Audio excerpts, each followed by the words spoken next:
Hi everyone, Steve Richard here. This is the end of momentum. And we save the best for last, and you get this all the time, Jill. You've been introduced, what, thousands of times in your career? Gazillions. Gazillions. Mm-hmm. So, well, we always have to thank the sponsors because that's the most important. Thank you, Zoom Info. Thank you, Outreach. Thank you, Connect and Sell. Mr. Chris Beal, love you there. Thank you, AirCall, Sapper Consulting, Jeff Winters, ScaleX, my friend Chad Burmeister, and then Speckit. I think they're Spike It actually, I believe, because I was just talking to them last week, and they're a really cool technology that I was unaware of. So check them out. I mean, I'm telling you right now, all of them are doing things to help the sales community and help all of us in the midst of this madness that we're all dealing with right now. So Jill. I encountered Jill as I think I was probably 25. And I started hearing about you from like all of my friends in the inside sales community that I was developing as we were starting our company Exec Vision. And then I started reading your books. And then we kind of bumped into each other on the speaker circuit a little bit, you know, and you were giving me some tips and some, you know, advice and some wisdom. And after that, I kind of just devoured all of your content for a long time. If you have not read Selling to Big Companies, we were just talking about which of our books is the best. Selling to Big Companies is just the classic. It's on you've got to read that book. Snap Selling, fantastic as well. You also have to read Agile Selling. Agile Selling, Jill talks all about learning and how important it is in sales to just be a learning machine and strategies for learning. We don't think about that kind of stuff, but boy, when you read that book, you say, this is the reason that these people are top performing salespeople. It just is. And it's not like a tips and tricks kind of a book. It's really it's meaty, and it's got a lot of brain science. Jill is definitely a brain geek, just like I am. So with that, we are going to have just a little conversation here. I should have gotten a cocktail, but I didn't. I guess it's too early. It's 5 o'clock somewhere, but not here on the East Coast. And I will stop sharing my screen and just have a chat with Jill. How are you, Jill? I'm good, Steve. How are you? Good. Okay. So you and I were talking. You probably don't even know this. I was out on a run, and I was pushing my daughter at the time when we were talking. And, you know, we were talking about what do you want to talk about? What's the important thing for everyone right now? You said the mental game of sales. First of all, why? Why was that the thing that right off the bat, like you didn't hesitate? No, I didn't hesitate because when the market is down and sales feels like they're scarce and people don't know what to do or how to do it, and now with the COVID thing on top of it, they can't get out, they can't do things like they did. Fear becomes pervasive, and being able to deal with the fear and the stress of not knowing how to be successful in a changing marketplace is probably more important than anything else, because it determines how you go forward. Does that make sense? It does make sense. Going into the brain chemistry, the cortisol, you know, of course, you know, you've studied about that, the stress hormone cortisol, and it triggers the fight or flight instinct. And I see that, you know, when people don't know, when you don't have that certainty, the unknown is going to trigger that. And it's the opposite. They've done research on strong leaders and people who consistently reach their goals in life, and they generally have lower levels of cortisol. They're not stressed out, and they have higher levels of the happy chemicals. Anything to add on that? Well, yeah, but when the chemicals are out of balance, like they shouldn't be, when you're in fear or under stress, what happens is your ability to solve problems shrinks, and your ability to find new solutions to emerging issues and challenges in the marketplace becomes more compressed, and you revert to the tried and true responses that you normally have. And so, you know, you might do the fight or flight response, and I got to get out of here. This is terrible. This is going to fail. You know, I can't handle it. And then, you know, you're told, you know, you got to make your numbers. You got to make your numbers, and your panic button goes up higher, and your ability to come up with new approaches to contacting people, to having conversations with people, to helping decisions not get stalled in an organization, or uninstalling them if they've reached a point where they're supposed to get back to you, but the customer is having some challenges in their own organization making decisions. I mean, panic buttons get pushed all the time, and the more the panic button is pushed, the less able you are to be a creative problem solver for yourself and for your customers. So that that word right there, creativity. It's huge. I don't hear that associated with sales. I've started, I think you've seen a couple of these. I know, isn't it sad? I've seen a couple of these, or I think you've seen a couple of my 1 minute tip of the days. One of my tip of the days one time was like, sales is the most creative profession. Goodness. People don't realize it. It's like you said, it's a problem solving profession. Like I'm trying to build a tunnel. They're trying to build a tunnel from, I think it's like Estonia or Latvia to Finland, or, you know, someplace like this. I got an alert on my phone because I'm a geek on these things. That's problem solving, right? That's like a very difficult problem that a group of people has to solve. And eventually we probably will, because let's face it, human beings are very, very clever and crafty, but salespeople don't think like that when it comes to landing an important account, or how do you maintain a relationship when the customer told you we're not going to be renewing with you, or whatever might be happening. It's creativity, right? It's totally creativity. What most people don't realize is that everything they do is creativity. Preparing a phone message, preparing an email, preparing a proposal, planning a meeting is all an act of creation. I mean, everything is an act of creation. It's synthesizing what you know about the current situation, where they're at, how they're currently doing things, issues and challenges, who the people are, and what you have to bring to the solution, and then trying to create an event. And an event is an email. An event is a Zoom meeting. An event is a demonstration. Those are all events. You have to create it to get the maximum value from every event that you create. So to me, sales is 100% creativity. And there's 100 different ways to do that. And so many companies are looking for the standard approach, you know, that if you just say this, they'll go, ooh, ooh, ah, ah, you know, or if they say it's too high priced, if you just answer with this, you got them. It's not true. They're people. It doesn't work that way. And you have to adjust. Nowhere, I think, is there a better example of that right now than the paradigm of, you know, do discovery, you know, echo back, you know, document the findings about the critical issues in the business and stuff. And then after that, present the solution. You know, a lot of buyers, they just don't want to buy that way right now. So you've got to be nimble enough and think on your feet and be able to get, you know, both things done at the same time. And it's tough, because sometimes that means that thing you were planning on doing in your linear progression, we're going to have to take step 2 and move it to step 4. And we don't want to do that for our sales process. I get it. At the same time, that's how the buyer buys, and we're going to have to align with that buyer. Otherwise we'll lose. You see what I mean? So which goes to flexibility. I mean, the need to be agile and flexible in your sales process. And again, if you are feeling stressful and you're under pressure and you're told to make your numbers, and you're wondering how you're possibly going to do that, you can't do it. You just plain can't respond the way you need to. And that's what we're going to talk about. So let's here's what's on the table for people who are listening. Use the chat, please. Chat. Okay. Put your comments, put your questions for Jill, you know, fire them in there. She and I are just going to keep going if you don't do that. And if you do, we'll say what you put in there. You've worked with us before. That's how we operate here. I graduated college in 2002. I lived through September 11th in DC, saw the smoke coming out of the Pentagon. I was at Georgetown at the time. But I kind of saw the 2000 bubble, and then the 9/11 and the aftermath of that. So I lived that, but I was a college kid, so it's a little different. And then of course, 08 as a business owner, it was like, I remember sitting on the couch. Back then I actually watched the news with my wife. We had just been married not that long before that. And I actually don't watch it anymore because it just depresses me. But we were watching it, and I remember looking at her and saying, this mortgage meltdown stuff might take down my business. You know, our business might fail because of this. We could feel it, and we got through it, but it was tough. So you've seen, you know, probably more cycles, right? Than this. What are some things that you've learned from previous cycles like this?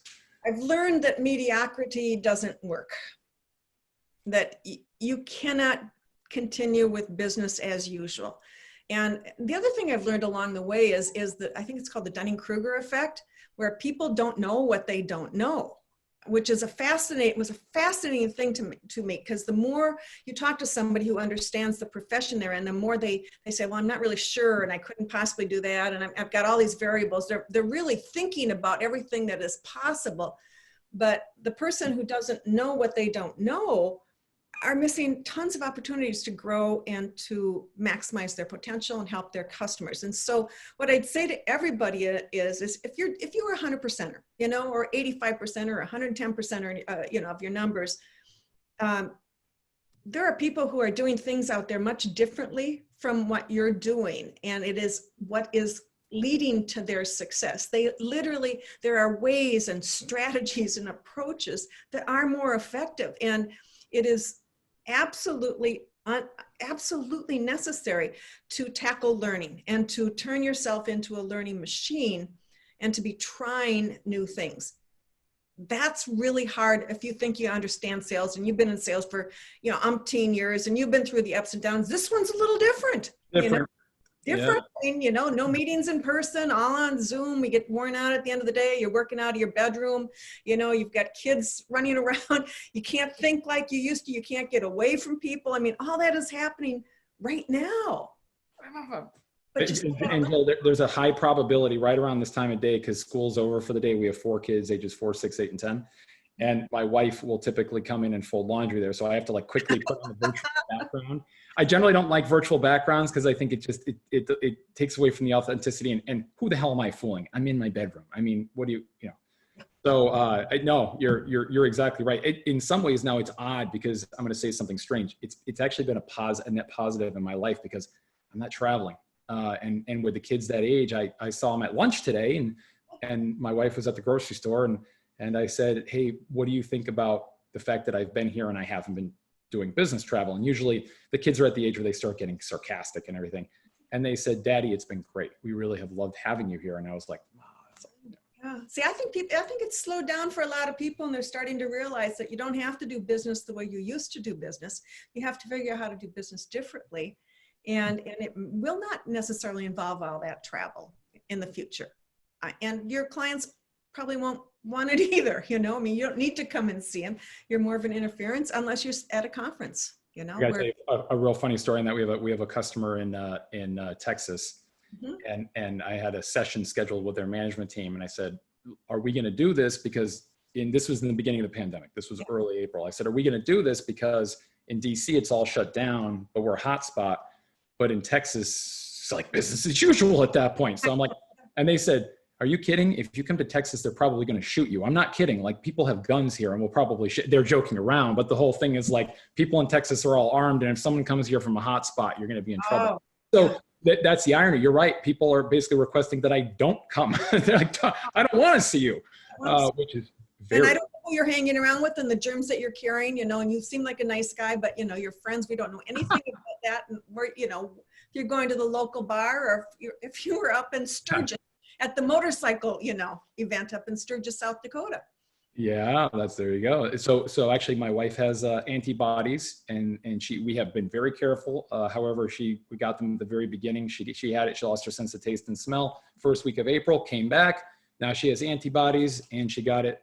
She gave blood, and now she's going to start giving the plasma, for people who need it. So she got it from the grocery store, Aldi, her favorite of all places. All right, so let's go back to, I divert. Managers, sales managers. This job is the toughest. This has been well documented during momentum. We've been talking a lot about how they get squeezed, reporting from the top down requests, and then you got to deal with increasing spans of control. Increasingly, we're seeing spans of control go from 7 to 12 to, I've heard of some up to 20, which is absolutely insane, right? It's stupid. Mm-hmm. Yeah, well said. What do you do? I mean, if you're the average manager out there, how do you triage this thing, and what do you do? Well, triage. You have to, you yourself have to control your own fear at this point, because your job is at stake, and sales managers turn over very rapidly, and I'm not sure what's happening right now, but your job is at stake. So you've got to calm yourself down so you can also be a highly effective person with your teams. And rather than pushing the numbers, which I know is the everything that you want to do, you have to push getting better. And you have to talk to people about, yes, this is a challenge. And it's so crucial to substitute the word challenge for problem, because if I'm talking and everybody thinks we've got some real problems here, we're at 50% of our numbers, and we've got 1 week left in the month, this is a real problem. The reality is you have a challenge. And the brain, again, when here's the word problem, it shuts down. But the brain, when it hears the word challenge, it opens up. And you literally need to engage people in the challenge. How are we going to do this? The Apollo 13, they're up in orbiting the moon, trying to come home, and they have a failure. I mean, they had a challenge. They had a challenge. What do we have here? What can we do? How can we take the pieces that we have? How can we learn from each other? How can we experiment and try new things? What else is working? Let's constantly be in a sharing mode, because this is a big challenge. It's one we haven't faced before, guys. There's no right answers. We're all learning and we're all in this together, and let's work on getting better. I love this. I love it. Well, that's what this is all about is, it's not about AI. This is all about getting better, which is great. I am chatting in while you're talking some of the things that we're talking about. So I've included a link, a HubSpot link. You will be happy to know on the Dunning-Kruger effect. I think we should also shout out our mutual friend, Andy Paul. He talks a lot about that. I think it's something that we should mention. I also put in Daniel Pink in the candle problem of motivation and the intrinsic motivation of, like you said, tackling a challenge as opposed to, being motivated by comp, and Kevin Dorsey said that yesterday. Is like, if you think that people are motivated by money, then you're fooling yourself. That's because if they were, then they would do more activities, because it's obvious there's an equation. You do the activities, you get the money. It's like a rat getting cheese, but it's not that direct and linear. And as a result, the motivation has to be different. Anything to add on that? Well, the motivation is learning, and we got to support learning and progress and getting better. And we have to have everybody in a getting better mentality. We are focused on getting better. And anytime somebody gets better is a celebration for, it's time for a celebration. And let me just say, getting better can be something as simple as right now, and I'll just give an example. Say it takes somebody 10 calls to get 10 calls, we actually reach a human being to get somebody to say, yes, okay, let's talk. If your goal, if right now your numbers are 1 in 10, what if you could get 2 in 10? I mean, that's a massive improvement, and it's something so simple. But if we can focus on getting people to be better and be able to take that first conversation and convert it into the next step, whatever the next step is, we've had a massive elevation. You take that, double the rate. I mean, that's double the rate people have right now in terms of getting prospects, and you play it out throughout the entire sales cycle, and you have some real numbers just by focusing on converting 1 more out of 10 in the calls that you have. And so we should take a number of having people work on their personal bests and look at, here's my numbers right now. What else can I do? If I'm currently, my average sale price right now is $5,000. What if I raise my average sales price to $5,500? How would that play out? And it's really about experimenting and trying and just get people focused on the one thing that they're stuck on right now. The one thing that is actually causing them the most strife in their entire sales process. And I think what I like you're saying there is the one thing. You keep saying the one thing, and that's where I think, and it probably goes back to the being mentally overloaded in the fight or flight and the cortisol, because then you feel like, I can't do it. Right. Everything's wrong. Right. I saw this former, this guy Jocko, the former Navy SEAL. I saw him speak, funny enough, at the Outreach conference a couple of years ago, and he said that in SEAL school, they kind of put them in this fictitious like battle zone, and all of these things are happening at the same time. People are being injured all over the place, that all this stuff's happening, and basically people panic, and then they start going like chickens with their heads cut off, trying to do too many different things. But then they stop the simulation, and this guy Jocko walks in and he says, what's the one most important thing to do right now? And then they're like, well, we have a sniper. We have to secure the area, and then we have to eliminate the sniper first. So you can rationally say that when there's a timeout. I'm out, yes. But when there's not a timeout, they don't think like that. Instead, they're just going. And there's so much I have to do, and there's so much wrong, and I can't do this. It's not working. But I think it's crucial to celebrate personal best. And that was a phrase I learned when my kids were growing up, and they were both on swim teams. And they would celebrate like they do the 100-meter freestyle, and they'd celebrate if they dropped a 1/10 of a second. It was now a new personal best. And I think we need to look at everybody and say, how can we improve our personal bests in the areas that matter, in the areas that have the greatest fallout, and to focus somebody on closing skills, and to tell them that they suck at closing, when closing is really a symptom of something that occurred earlier in the sales process, where they didn't do a good job of discovery, or they did a lousy demo, or they didn't find the business case for making the change. We can't look at things that are results of other previous problems. We have to find the issue that led to the problem. Or they didn't even get in with the right contact in the first place. Maybe if anything, we want to weight, have weights based on the ability to get in with people at a more senior level, just because you're trying. Our kids are on the swim team too. They do the personal best ribbons. I love it. I love it. They're always getting better. Yeah. And now also that brings up an important thing. It's this whole notion of and I'll tell you, it makes me kind of sick to my stomach. By the way, I'm going to get to all of your questions. We got a lot of questions from the community here that are coming in, but this whole, like, I am a metrics oriented sales leader. I hear that all the time. It just makes me nauseous, because what I think in my head is like, someone working at a nuclear power plant, looking at a bunch of screens at a bunch of numbers on screens all day, trying to make sense of it, and then like turning a knob. And to me, that's not sales leadership. I love this idea of one metric. We have to have metrics, right? We have to focus. Absolutely. That's how you get better. You need them. You need them. Yeah. And in fact, I put something on the Hawthorne effect. You know about that one, Jill? Mm-hmm. That if you focus on one thing, people get better at it. Yep. And if they know that there is a focus, if they know you're watching. So basically, if they had this factory where they were watching, but they didn't tell them, and this other factory that they were watching and they told them, and the productivity went up. Different. They just watched them. That's it. And they got better. It was the notion of observation, that somebody cares. Yeah.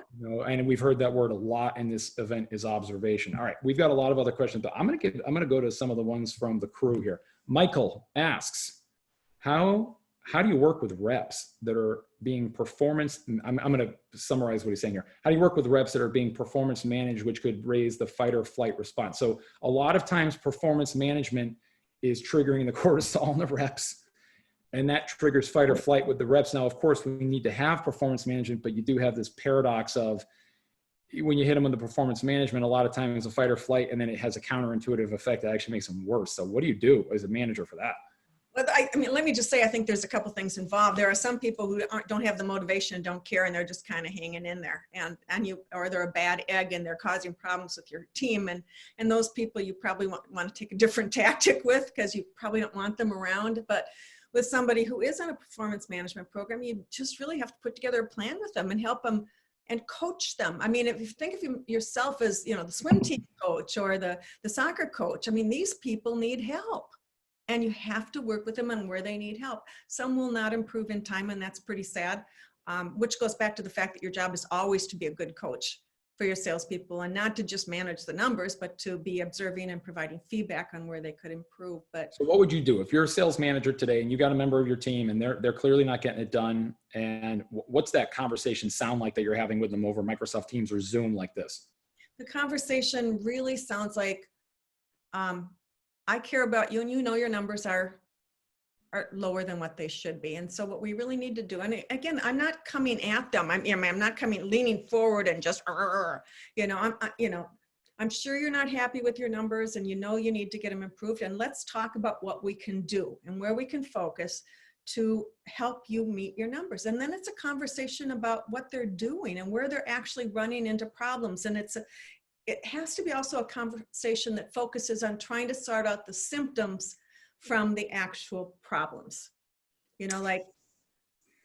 I have a story about this, okay. About a sales development rep that we hired, because I now manage the SDRs. There are 3 of them today, and they're doing the 3 that we have are great. Yeah. And we hired 2 before them in the very beginning of the pandemic, and they didn't work out. Both didn't work out for different reasons. One of them ultimately didn't want to be an SDR anymore. She was ready to sell. Yeah.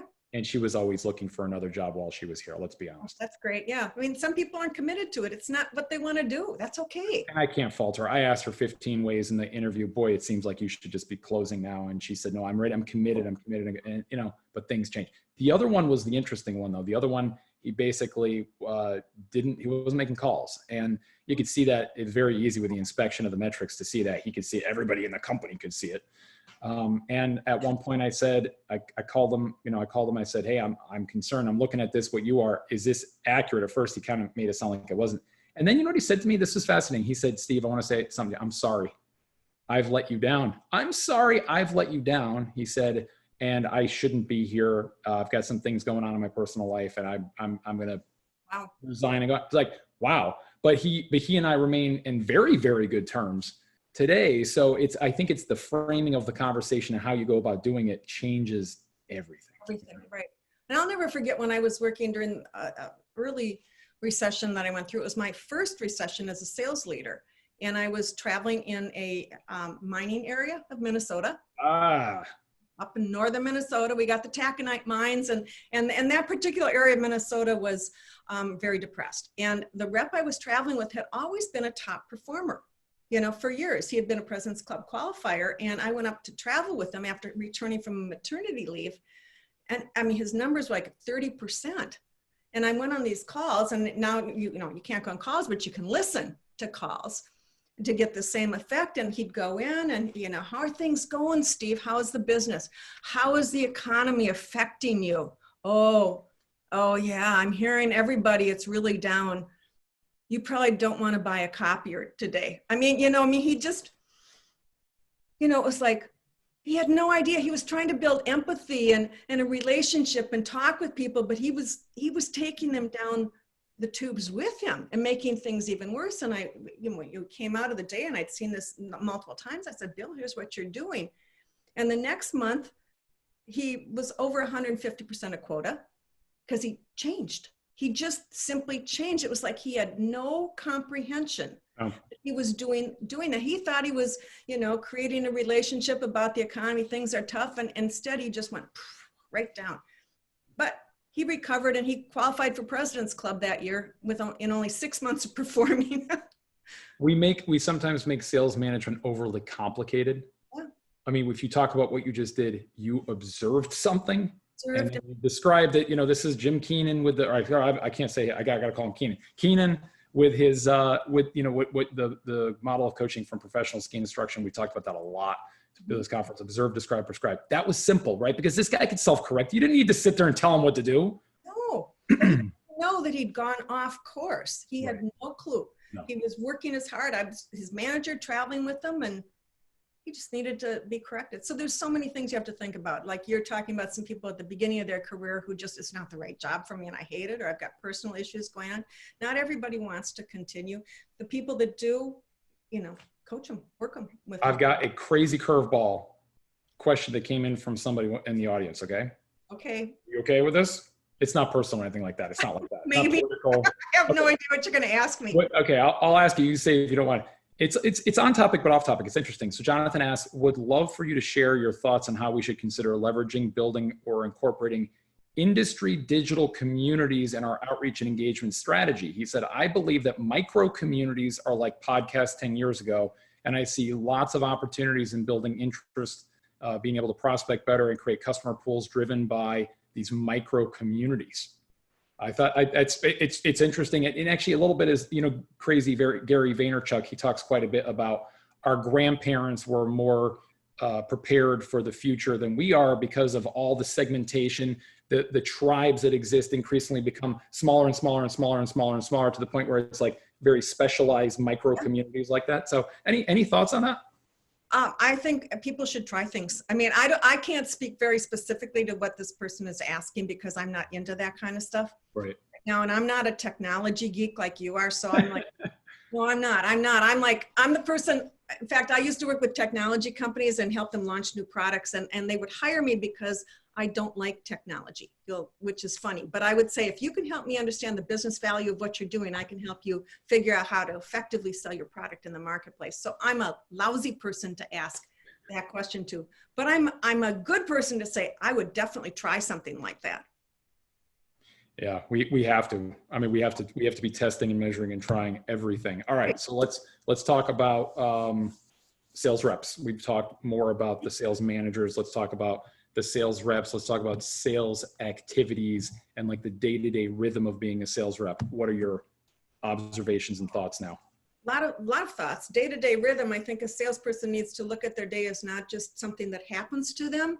You know, they open their email and the day starts to unfold based on what their email looks like. I think they need to sit down and actually plan out. What kind of day do I want to have? How am I going to spend my time? And what is the best use? If you are constantly bumping from one task to another, you are extending your day by about 4 hours, you know, in terms of the pickup time from your mental, you know, I was doing this right now. Oh, I got to make this, and switching over to this one, and oh, I'll go over here, and just the constant back and forth is like a productivity killer. So I think we really need to take a look at our work and divide it into different tasks. And there is time to do research. There's time to prepare proposals. There's times to have meetings. There's time to make, you know, calls, send out prospecting emails. And each of those are finite tasks that you can get on a roll and do. Now you can break your day down.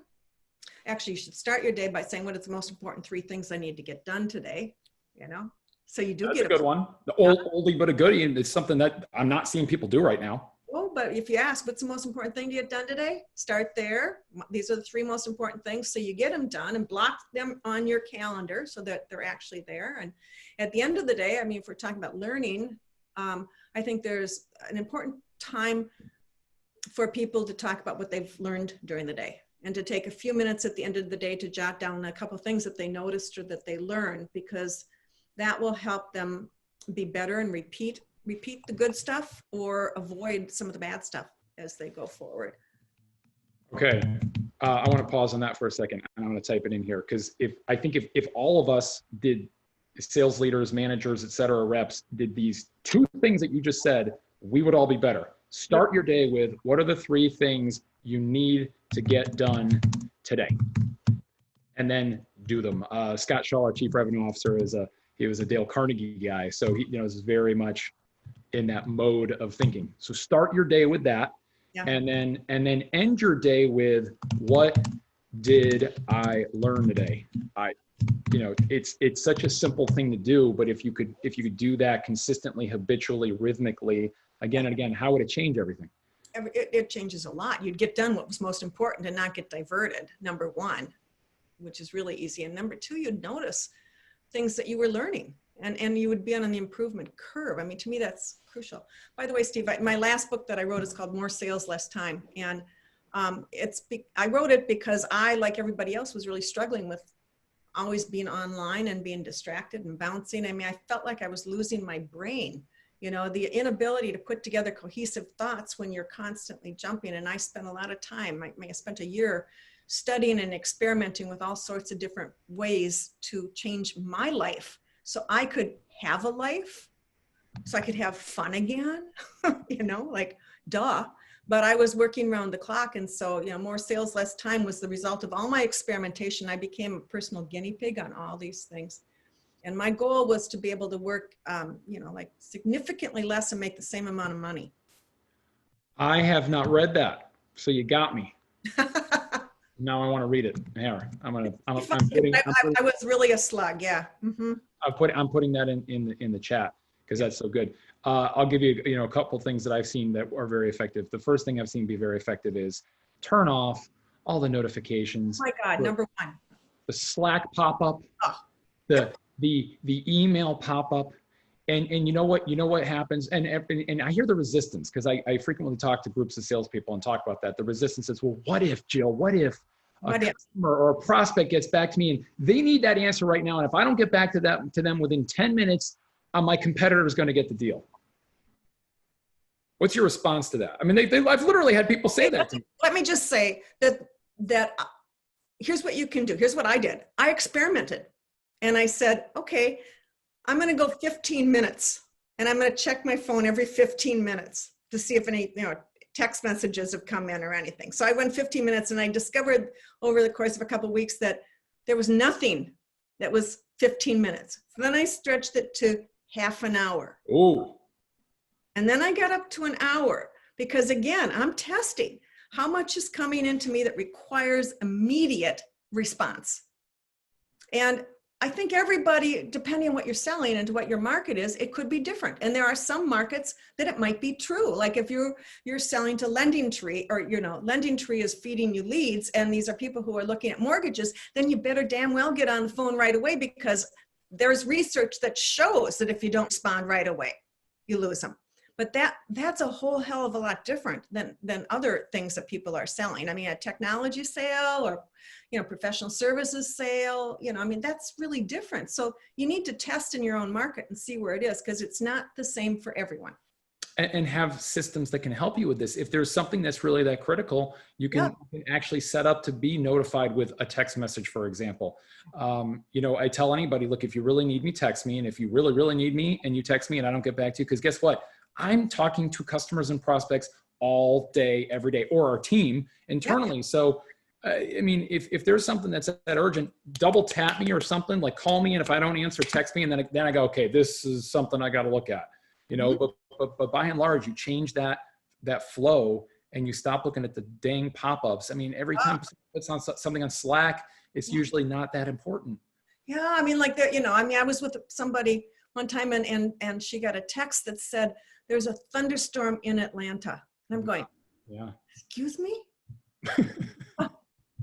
Or the sports score for somebody. I was with a guy, and the sports score interrupted him. He's working on something and suddenly he's picking up his phone and looking at, the Twins beat so-and-so, and I'm going, this is crazy. This is not to be interrupted. Those are things that do not matter in life and take you away mentally. And it takes, I think the research is like 5 to 7 times the length of the interruption to get your brain back to where it was. So if it was a 20-second interruption, if you say 5 times that, and I can't remember the exact statistics, I mean, you're talking like a minute or two to get your brain back in to what you were working on at the same point. That's not good. That's a waste of time for finding out there's a storm in Atlanta. Yeah, who cares? Or who won by what? I mean, you can do that at a different time of the day. You've done a lot on value propositions in your career.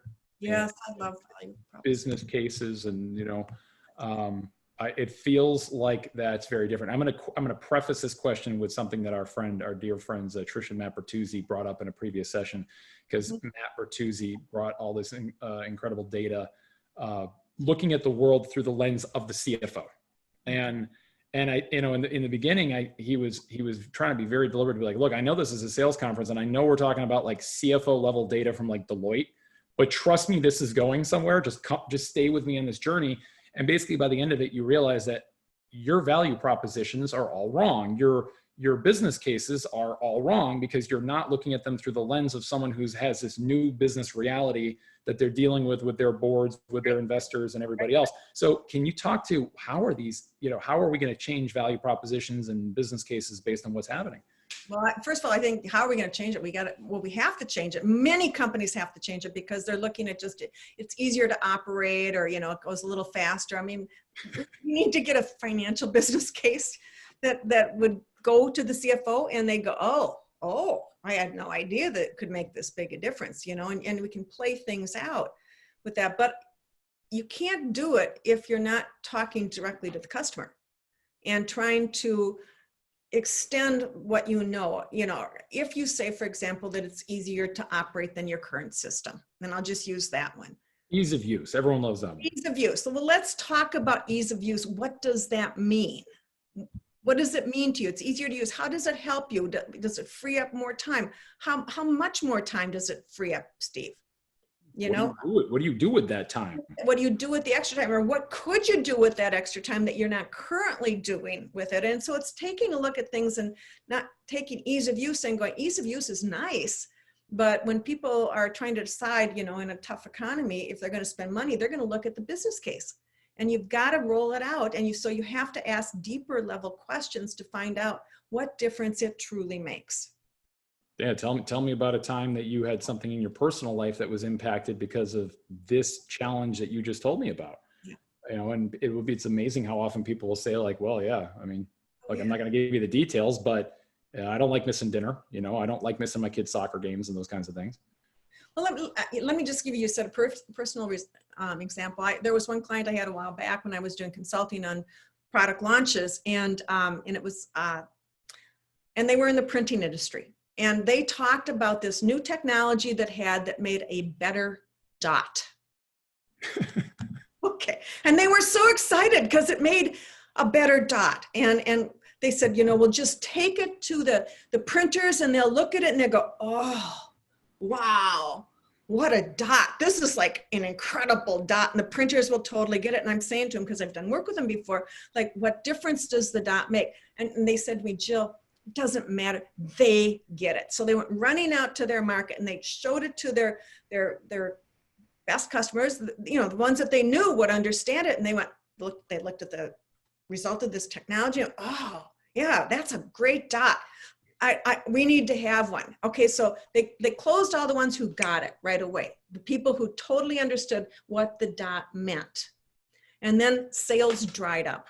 I mean, they literally dried up because now they were going around talking about the great dot and they knew it would close things. And so they finally brought me in to do some research. And the research that I uncovered with some of the clients, they would talk about how it's streamlined their workflow. And I said, well, what do you mean streamlined your workflow?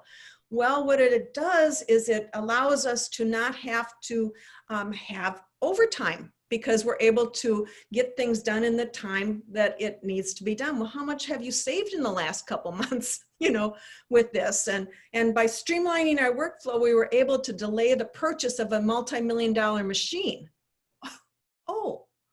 Oh my God. And then they said, because we have a better dot, when our clients come in, they take a look at what we show them and they say, oh, this looks great.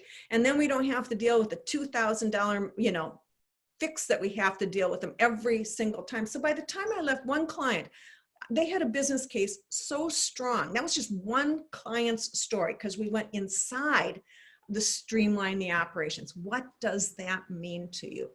And at that point, we changed their whole value proposition and went back to the market with you know, some stories and some questions that they could be asking people. And literally by the rest of the year, they owned 50% of the market. Simply by switching the story and getting the value proposition. They thought it was the great dot and the printers would get the great dot.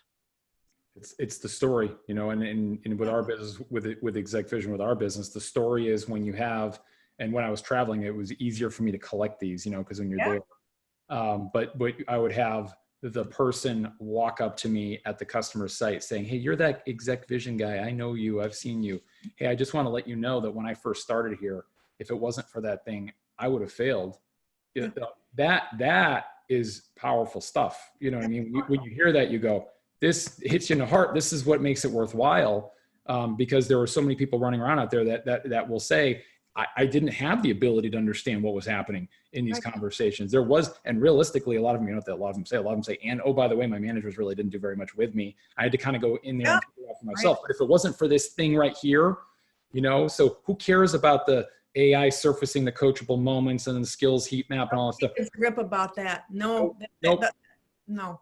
Yep. No, and when you take and even what you just said, you know, in terms of the guy that succeeded, I mean, what you do is you onboard people faster in your technology. I mean, people can get up to speed and performing at the levels that you want them to in a much shorter amount of time. Now that's a huge business case right there, that you have people performing and you can extend that out and get some numerics behind that, but also you reduce turnover because now we have more people that are able to reach, you know, the performance levels that they're supposed to. So we can take a look at the high cost of turnover and what it costs to hire somebody and then onboard them and get them up to speed. And so there's a huge business case from onboarding in what you do. I'm gonna say something maybe it could come across disrespectful to our profession, but I'm gonna say it anyway because I don't care. I'm just at that moment of my life.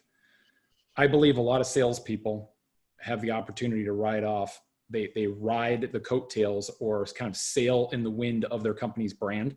Yes. And I don't want to say are order taker salespeople because I don't want to demean them. They're not ultimately just purely order takers. They don't just sit there and wait for the phone to ring, although that does happen. But a lot of times these people are able to draft, to use a NASCAR metaphor or something, off of the brand that they have and off of the technology that they're representing or whatever it might be. You know, if they're selling uniforms for Cintas, guess what? You're going to buy it from them or like one other company. If you're selling like, you know, any number of different things, that's just an oligopolistic market. Like, there you go. There's two choices. So for those kinds of people who, you know, with all due respect, what they've done in their careers, they were more or less able to kind of hit the cruise control and keep going. What would you say to those people? I mean, I know you opened this with mediocrity, but give me a little bit more. Like, what would you say to those people now? What do they have to do? Where do we go? what are they? Well, I'm actually working with a client right now who's facing that challenge, and they're having to retrain people because they're going after a new market. And their people are like babes in toyland. I mean, it's like they don't know what to do. So you really have to take them back. I mean, they're literally putting people through training programs and getting the leaders ready to train the work. I mean, this is a global initiative, but they're getting the leaders ready to go out and train their dealerships in terms of how to get these people to contact customers. It takes a while to redo things. And just because you were good and on a roll with something, the market changes. It always does. It always changes. And if you're not growing and constantly experimenting and trying new things, you're going to run into problems at some point. And let me guess, when they did this training, the training ended up being probably mostly about the new product as opposed to what should they be training on? I mean, what's your point of view on that? Well, what's interesting is the first thing that they did, because there are some people who are already using this new product, which it's not just sold to one department or, in an organization. It's not just sold to finance, or it's not just sold to marketing. Now it has multiple things. And so they've got some out there that are working, and they're having people get the story. Their first step is getting the story for the existing, installations that they have. They're having their salespeople, their sales leaders are having to learn the story first. Here's the customer, here's what they were doing before, here's the problem or the issues and challenges they were facing, here's the impact, and then we came in and we put this in, and here's the business value it's provided. So that's the first thing they're doing. Which, how often do you see, because you've worked with a lot of companies, I have too, but not nearly as many, but how often do you see that the company gives access to the customer? So guys, the salespeople have access to the customer in some form or fashion, whatever that would look like. Obviously, we can't have every sales rep calling every customer. That's insane. But to me, that seems like such a missing link. And honestly, as you're talking, I'm sitting here and I'm looking in the mirror at our own business, and I'm going, we've done a lot on customer stories with our reps. We've actually made that be one of our skills areas of focus. Share the story. Yeah. But I'll tell you what, there's a big difference between that and when I was out there in Orange County for 2 weeks, renting a house with our family. And then my wife would take the minivan and drop me off at the customer in the morning and pick me up in the afternoon. And I would learn and learn and learn and learn and learn. You know what I mean? So I think there's a gap there between you can't talk to the customer, and at the same time, you got to know the customer story. How do you do that? How do you do that? Let me just suggest that you might try videoing customers and getting not testimonials, but conversations where you can send people to the conversation, and not necessarily have your own sales rep do it, because the new ones especially don't know what to even ask. They don't know. But, somebody like you talking to some of your customers and just saying, would you mind explaining, going through this and just sharing, how you were doing things before, and what you were doing, and now that you're using us, what difference it makes. And I mean, just getting them to talk and having it on video. You don't need written up case studies or everything, especially when people just need to learn. They need to know that stuff. That's been my feeling on written case studies. They feel, I don't have any data to back this up. I usually like to have data, but it just feels like the role for everything is just so minimized from what it was before. And I think that for the most part, people just dismiss them. I mean, they're like, I don't care if, you say you're going to cut your onboarding time 50%. Like, I think it's the skepticism of like, I just don't believe it. Like, I don't believe it, Right. With that in mind, a lot of decisions are getting stalled. Yes. And that is very challenging. And it's kind of a morale killer too. Because if you're a salesperson sort of feeling it like you're doing everything right, mm-hmm. and then all of a sudden something happens that's beyond your control, it's like just so what do you have to say about deals getting stalled? Well, they're happening a lot right now. It's one of the things I'm seeing, that they're getting stalled. What do I have to say? Again, going back to the business case, you've got to have the business case. It can't just be ease of use. It's got to be that we're able to reduce or improve or enhance, or, it's got to have the more metrics you can have, the better. To get in touch with your clients and to remind them of the business case, that you're not just calling to get in touch and, see how things are going. You were thinking about them, and, how how they would be able to reduce or increase and whatever. And every month that they're waiting, it's costing them additional funds or whatever. I mean, there's business words you can use when you get back to people to remind them. That's one thing. I think you have to talk with them about the decision process within their company and to find out where things are getting stalled. I mean, people are taking vacations. People are not there anymore. Furloughs, but a lot of times they don't say it because I think they have like gag orders that they can't say it. But when, I've got this one customer I work with, and too many people are not working on Thursdays and Fridays. It just doesn't add up, Interesting, huh? Yes. Yeah. No, I mean, you need to take a look and just try to get, honest about, and how can we do it and what is the best way? They don't know how to make decisions in this economy or this market either, because it's confusing for everybody when people are furloughed and they can't meet together and have the meetings, and they're so zoomed out that, it's like, they can't do another one. But, that's just something you need to work with them on and be honest. I mean, you have to look at yourself as a decision facilitator, and my job is not to sell you on this. My job is to help you make the decision for your organization. And I've worked with other organizations, and I know that at this point, we really need to bring in finance, or I know at this point, we really need to bring in the IT or the marketing people. And so you need to use your expertise as somebody who's been involved in decisions like this before to say, here's what we need to do next. Here's what we need to do. You need to be a leader of the decision process, not, well, let me know, if you guys get together and have a meeting, let me know how it goes. Instead, you should be saying, let's get a meeting together, because based on my experience, we have to get these people, in the finance department involved right now. Compliance has to be involved. If they're not involved right now, it's never going to happen. So let's get it. It's information security. It's the privacy people. Sometimes HR gets involved with the exec vision because the HR people are like, well, wait a minute, all of our calls are going to be recorded in the searchable database. Like, I don't know how comfortable I feel about that. Like, so it's crazy. People that would like never be involved in this stuff are like all over it, Yeah, I know. So that's why you have to bring it up. You can't just hope it'll just miraculously, appear. The order will just kind of drop on you one day and you go, oh, thank God. No, you're in charge of facilitating the decision process. I gotta give you something funny. I have a stack. I was clearing out my desk at the office. It's just so bizarre, so weird. I've been in that same building with David Stillman, the founder of, originally we founded Foresight together, since 2006. Oh. We've been in that building. Why? And because it's just the same office. It's, I mean, it's cheap rent really. For the part of town called Roslyn in Arlington, which is a super, super up and coming neighborhood. Like Nestle Purina's worldwide headquarters is there. Corporate executive board used to be headquartered there, now owned by Gartner, right across the river from Georgetown. You were there, you know what I'm talking about. There, yeah. Yeah. And now we're cleaning out our desks because, we're just working from home for this foreseeable future. We're not getting rid of the office, but we're just working from home for the foreseeable future. And I had this pile from when I first started in sales back in 2002, 2003, of these agreements that I had signed, and I got to pull them out at some point and do a video on them, were literally, because I was selling to CIOs of companies with 750 million in revenue and up, and I was selling an executive networking membership with best practices, kind of like Gartner, it's corporate executive board. And Jill, back then, I would literally go there, and if they were digging what we were talking about, I would slide the one-page LOA, letter of agreement, across the table. They would take the pen out, they would sign it, and they would slide it back. And I got 8 of those. 8 of those in the 9 months that I was there. That just does not exist. Nope.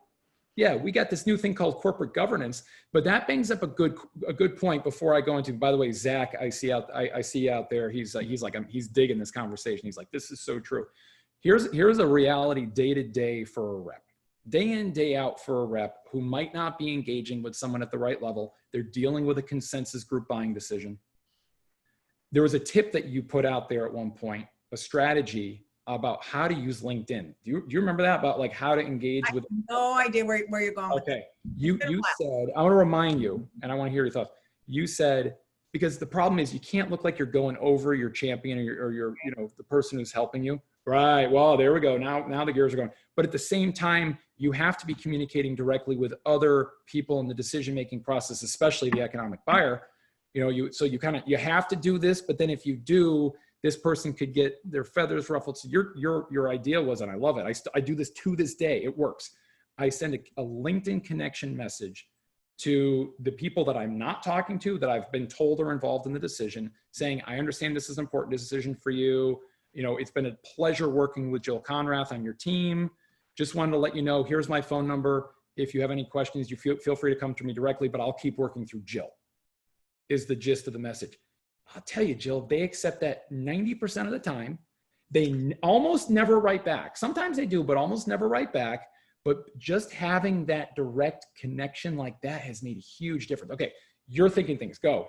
Talk to me. What do you think about that? I think it's a brilliant idea. Who would have come up with that? What was the impetus for that? Now, are you remembering that whole approach? I did a whole lot of stuff with LinkedIn, but that was a few years back. I mean, sorry.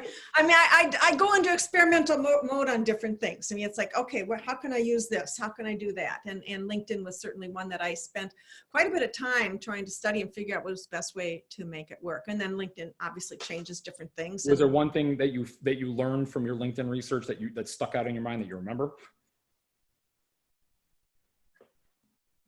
Think on it.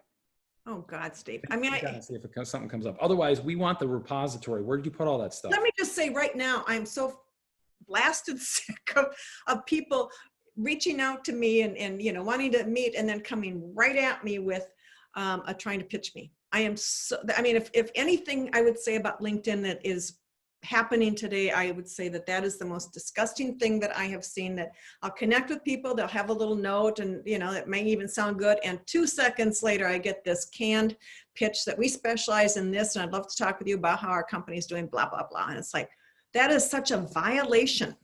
I mean, to me, it's a violation of a connection.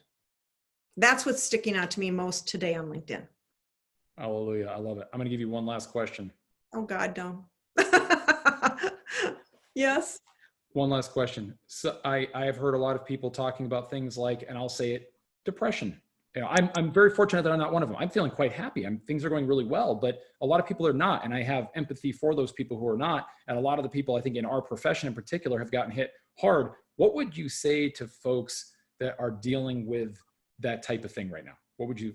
That are feeling depressed, or that are literally depressed, they're feeling, you know, low, whatever. Maybe not clinical depression. This is not a Xanax ad. Well, I think everybody, you know, so many people can relate to that right now. What do I say? I say it's this. You're not crazy. It's real. You know that what the situation that you're facing is real, and you really. This sounds weird. You need to get out and move. You need to get out. You need to breathe fresh air. You need to walk outside. You need to see something good. You need to stop feeling constrained and little and stuck in your, you know, a condo or your apartment or your house. You need to move, because research shows that just doing that is one of the best things that you can do. I mean, that sounds weird, doesn't it? You know, it's funny. My one word answer is exercise. Yeah. I work out every day. If I didn't, I would go crazy. And like you said about that research, I saw this fascinating research about a house plant. So people who have a plant in their room, they will basically measure their happiness and stress levels and things like that. And just because you have a plant, I actually don't have a plant in here, but I'm not usually sitting. I have some plants in here, and let me just say too that the research was done by, I think it was Harvard professor Alan Langer, about elderly people and how long they lived if they were in senior, you know, places, nursing homes, and simply having a plant to take care of. Those people who had the plant in their rooms outlived the others significantly because they had something to take care of. There was a blind woman I used to work with named Marianne, who I don't even know if she's still alive. And I would go grocery shopping with her, stuff like that. She was like 96, 97, but she was just going, and she had all these plants. When they moved her out of her house into assisted living, she brought all of her plants, and she goes, I don't care what they say. I'm taking my plants with me. I'm going to put the plants right in the casket with me. And she just kept cranking. She just kept cranking. Something to live for. She had something to go forward with. These plants counted on her getting up every day and tending to them, you know, and so that research is real. I mean, I found it fascinating. We got to get creative. So you got to change something about what's going on in your life. You got to change your lens. You got to change your perspective. You got to take up new hobbies or something. You got to get some plants. You got to get some exercise. You got some fresh air. Here's the one thing that's beautiful about right now. It doesn't matter where we are for a lot of the people, because as long as you have an internet connection, you can be there and do what you're doing, you know? So take advantage of that as long as it's safe for you, right? Exactly. Exactly. Jill, this has been a pleasure. Any final words? No, thank you for listening. All right, everyone. Jill Konrath, I can't thank you enough for being here. This was the highlight of a long time for me. Thanks. Thank you. It's been fun. All right, take care. Bye.